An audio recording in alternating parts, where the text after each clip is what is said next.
All right, everyone, get ready for a deep dive today. A deep dive into, well, the psychology of one of fantasy's most beloved characters, Bilbo Baggins. Oh, Bilbo Yeah, Baggins. but here's the twist, though. The twist. We're going to be using the Enneagram as our map, Right. to kind of figure out, like, what makes this guy tick. I like it. Specifically, we're looking at Bilbo as a type 6. Yep. With that self-preservation instinct. So Yes.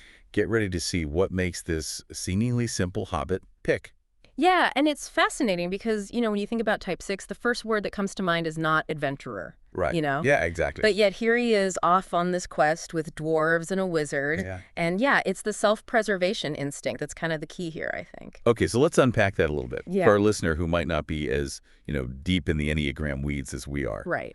How does that instinct play out in a type 6? And how do we see it in Bilbo? Like, right from the start of The Hobbit, Well, imagine someone who's just wired for safety and stability. That's your type 6, especially the self-preservation subtype. Think about Bilbo in the beginning. He loves his routine, his cozy hobbit hole.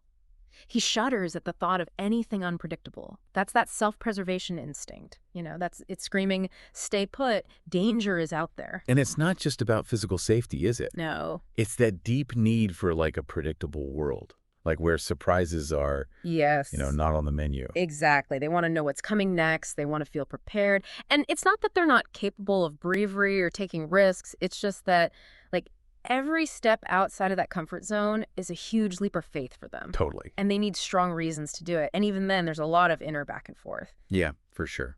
Which kind of brings us to Gandalf, like the ultimate disruptor, Yeah. of Hobbit routines. Exactly. And you would think that a type 6 would slam the door in the face of someone who's, proposing like this wild adventure. Right. But Bilbo doesn't. He doesn't. And that's where it gets really interesting because the type 6, despite that anxiety, also has this desire for belonging, for being a part of something larger than themselves. Okay. And so that's kind of where the two things come together, So is it possible that in like a weird way, joining this quest is Bilbo's attempt to find security?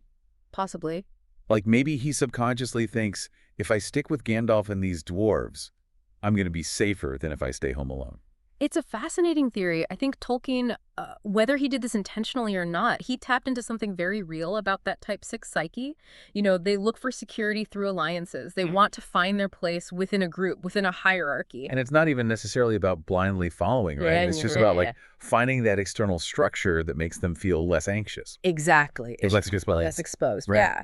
Think about how Bilbo is drawn to Gandalf in the beginning and then becomes almost fiercely loyal to Thorin, even when the dwarves' plans get a little Yeah. questionable. Yeah, a little hairy. Yeah, a little hairy. Yeah. And that's that type 6 need for an authority figure, someone that they can trust to guide them through uncertainty. But Thorin isn't exactly the most stable leader. No, he is not. Right. He gets kind of obsessed Yeah. with the treasure, right? It does. So how does that play into Bilbo's type 6 tendencies? Does he start to question his loyalty? Oh, he does. Remember all those times in the book where Bilbo's having an internal meltdown? Oh, yeah. Wondering why he ever left his comfy hobbit hole? Yeah. That's the classic type 6 turmoil. That tension between wanting to trust the authority figure but sensing danger. It's like they're wired for doubt, even when they're trying to be loyal. Right, yeah. But here's the thing. Bilbo doesn't stay stuck in that fear. No, he doesn't. He actually starts to show a lot of courage. And he even challenges Thorin directly at some point. He does. Is that unusual for a type 6? It's not necessarily unusual. Type 6s can be incredibly brave, especially when it comes from a place of conviction or when they feel a very strong sense of responsibility. So, might seem counterintuitive, but it's actually very much in line with how a type 6 can operate under pressure. So is it possible that Bilbo's self-preservation instinct is actually pushing him towards those moments of courage? I think so. He realizes the only way to truly be safe is to kind of take control of the situation himself. That's a very astute observation because the self-preservation instinct, while it makes them risk-averse, it also gives them this ability to anticipate problems, to strategize, to think ahead. Although interesting. It's almost like their fear fuels a certain kind of cleverness Oh, that can be really helpful in tricky situations. that's so interesting. So instead of being paralyzed by the fear, it's like the self-preservation instinct is like Right. his secret weapon almost. Like, Yeah. okay, I'm scared, but I'm also going to use this to figure out how to survive this crazy situation. Exactly. And we see that play out time and time again in The Hobbit. Think about his encounter with Gollum, for instance. I mean, that whole sequence with Yeah. Gollum is like a masterclass in Type 6 survival tactics. He's lost, alone in the dark, Right. facing this, like, creature straight out of his nightmares. Right. But does he freeze? No. Yeah. He uses his wit, his quick thinking, that ability to assess a situation, to strategize on the fly, all fueled by that, primal need to survive. Yeah, it's like that self-preservation instinct's just like, okay, Bilbo, time to think fast. You got riddles. You got your wits about you. Use them. Yeah. And he does. He outsmarts Gollum, which is Right. no small feat. Not easy to do. And it's not just about, like, surviving that encounter in the moment. It's the ripple effect. Yeah. Like, it's there in that dark cave that he finds the One Ring. I mean, we could do a whole other deep dive on the psychology of the ring. Oh, totally. But just even thinking about it from Bilbo's perspective, it's almost like the ultimate security blanket for a Type 6, wouldn't you say? Like, invisibility. Totally. The power to avoid danger, to control how other people see you. Totally. It must be incredibly tempting for someone wired like Bilbo It would be so tempting. to just, like, disappear when things get tough. Right. Yeah. And it's interesting, though, that he never, like, becomes power hungry with it. Right. You know what I mean? He doesn't, like, turn into a tyrant or anything. No.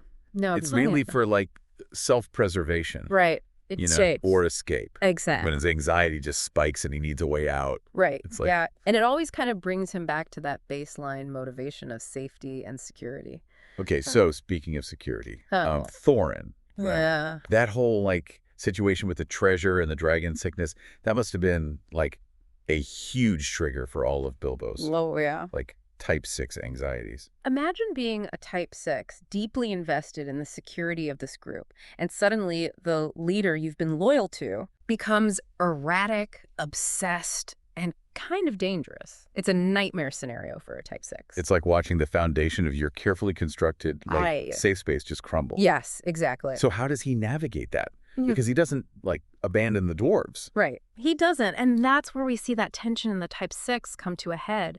The loyalty versus the self-preservation. So on one hand, he's deeply bonded with these dwarves. He feels responsible for them. On the other hand, their actions are putting everyone at risk, including himself. And it's got to be, like, such a It's a tough spot to be in. back and forth in his mind. yeah. It's like, Thorin's the leader. I should be loyal. He's going off the rails. What do I do? Exactly. That's that inner turmoil. And it's in those moments that we see Bilbo's real growth, because despite his fear, despite his need for security, he makes a choice. And it's a bold choice. He takes the Arkenstone. Right? Yes. And for Thorin, that seems like, The ultimate betrayal. yeah, a huge betrayal. But for Bilbo, it's like an act of courage, Mm-hmm. driven by, that mix of loyalty and what needs to be done for everyone. It's him stepping outside of that need for external authority and saying, no, I see the bigger picture here. I have to do something, even if it means going against the person I've put my trust in. And I mean, think about it. For a Type 6 who craves stability, Right. order to, like, essentially disrupt everything, Yeah, create chaos in the name of a greater good. exactly. It's huge. It's massive, and it shows us something so important about Type 6s. They're not just about blind obedience or avoiding conflict. When their core values are at stake, when they believe in something, they can become really powerful forces for change. Yeah, it's like they tap into this reserve of strength they didn't even know they had. Yes, absolutely. But let's bring it back to our listener for a second. Yeah. Like, why should someone who maybe is a Type 6 themselves or knows a Type 6, like, why should they care about this whole analysis of Bilbo? What's the takeaway? I think one of the biggest takeaways is that it's okay to question authority. Yep. Even people that you deeply respect. Type Yeah. 6s, because they're so loyal, they can sometimes fall into that trap of just following blindly, even when it goes against their own intuition. So it's like permission to say, hey, it's okay to have doubts. It's okay to challenge those in charge Yes. if you feel like things are going in the wrong direction. Absolutely. And even more importantly, Bilbo shows us that those moments of questioning, those internal struggles, they can be catalysts for incredible growth. It's by pushing through that discomfort, by taking those calculated risks, that we discover our strength, our resilience. And that brings us back to this, like, paradox, right? Yeah. Bilbo Baggins, type 6, starts as the ultimate stay-at-home hobbit, Right. but ends up not just surviving this crazy quest, but, like, actively It's shaping how things play out. It's crazy. It's wild. It really speaks to the fact that, like, personality types, while they're useful, they don't totally define you, you know? We see with Bilbo that a 6, who's usually all about, like, anxiety and not taking risks, Yeah. they can evolve, they can find real courage, and even end up kind of leading the way. It's like, I don't know, it's like necessity is the mother of invention. But, like, in Bilbo's case, fear is the father of some serious growth. I love that. Yeah. Yeah. And let's not forget that self-preservation instinct. Right. It's easy to just see it as keep yourself safe from, like, physical danger. Yeah. But Bilbo shows us it's way more nuanced than that. Okay, so, like, walk us through that. How does self-preservation, beyond just, like, I don't want to get eaten by a troll, Yeah, right. how did that actually help him grow? Well, think how carefully he gets ready for the journey, right? Making sure he's got everything to survive. That's self-preservation. But it's more than that. Like, he's always on the lookout for danger. He can figure out risks, plan ahead. You know, that's all part of it. So his anxiety, like that hyper-awareness of what could go wrong, actually makes him better at adventuring. Kinda, yeah. It's like he's playing chess, always thinking 5 steps ahead. Exactly. And it's not just avoiding danger. It's also problem solving. Being resourceful. Remember how he gets the dwarves out of the Elven King's dungeons? Oh, yeah. Classic. Not by force, by strategy, by thinking it through. And yeah, a little bit of cunning. That's all self-preservation used in a smart way. So it's almost like those skills we think of for leadership, Yeah. you know, thinking strategically. Yeah. It's already there for a 6. It's built in. They just need the right push to make it happen. Yeah, the right motivation. I think that's the big takeaway for anyone listening. If you relate to type 6 or know someone who does, don't underestimate that self-preservation instinct. It might show up as anxiety, as being cautious, but it's got this potential for resilience, resourcefulness, even leadership. So it's not about, like, squashing that part of you No? or thinking it's bad. Not at all. It's about understanding it, you know, working with it, realizing it can be a strength. Because, just like Bilbo, we've all got those strengths inside, right? Oh, absolutely. But maybe they're hidden under fear or self-doubt. We all have those layers. And sometimes you need a challenge, a journey to force you to see them. That's how you find out who you really are. And that's what I love about these deep dives. It's not just about, like, picking apart a fictional character. It's about using that to look at ourselves, our personalities, and how we can grow. So to wrap things up, if there's one thing our listener takes away from this Bilbo Baggins type 6 thing, Yeah. what would it be? I'd say don't let fear run your life. Yeah. Doesn't matter if you're a 6 or any other type. We all have worries, doubts, things holding us back. But like Bilbo, we can choose to face them, to get out of our comfort zone. And when we do, we find courage, resilience that we didn't even know was there. Beautifully said. And who knows, maybe if we embrace those journeys, we end up on our own unexpected adventures, right? Maybe we do. Thanks for joining us on this deep dive into Bilbo Baggins and the Enneagram. Until next time, happy exploring.